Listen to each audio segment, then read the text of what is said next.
I'm Bruce Fouke in the departments of Geology, Microbiology, and the Institute for Genomic Biology at the University of Illinois Urbana-Champaign. One of the things that every human being on this planet shares is a thirst and a desire to understand where have we come from? How do we end up here? How do we get here? And where are we going? And this fundamental quest to understand why we are here and where we came from, that's driven so much of human endeavor. And indeed, it's a great inspiration for us. And the thing that is really fascinating about that is that the answers are slow in coming. It takes a long time, a lot of work to understand where we're from, what's the origin of our lives, and where is life on this planet going. So I'm a geologist, and I've had significant training over the last decade to also add microbiology to the kind of work that I do.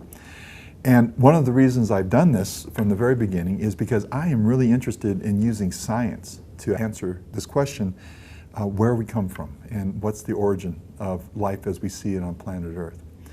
And that endeavor has been going on ever since the dawn of mankind, but especially over the last 150 years, when Darwin initiated the first concept of origin of species and the idea that some organisms then evolve and change through geological time, and that organisms on this planet are related to each other somehow, and that if you look deep back and pull back the draperies of geological time, if you have tools to do that, then you can start to answer this question about the origin of life on our planet.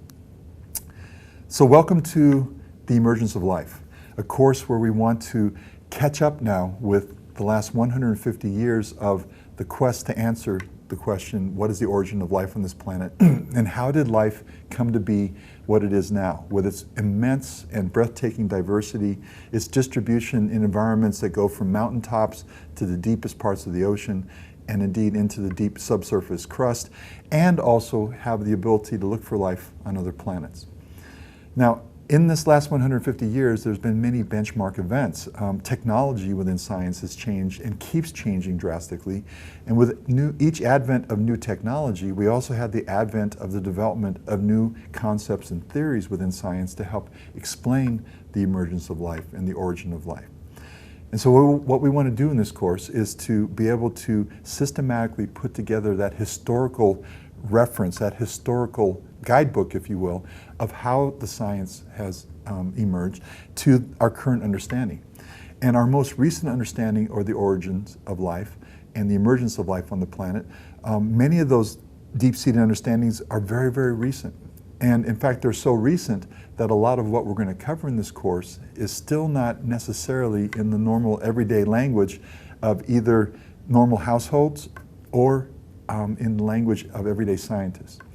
And so we want to go right to the cutting edge of the origin of life and understand what the modern day concept is of evolution. And to do that, we're going to be looking strongly at the work of Professor Carl Woese, who was a professor here in microbiology at the University of Illinois Urbana-Champaign.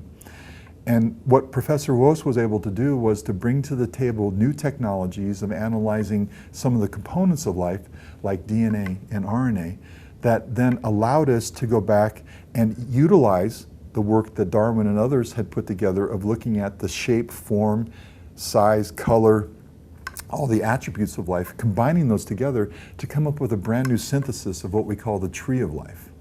And so going from the origination of early life all the way up through the diversity of life that we know now, that grand synthesis is the goal of the Emergence of Life course. And in so doing, then, we're going to be looking at the sequential history through geological time of these changes of life on our planet, how they're connected, how all life goes back to some early root stocks of life, and use this also as a way to look forward to guide our exploration of life in other parts of the universe.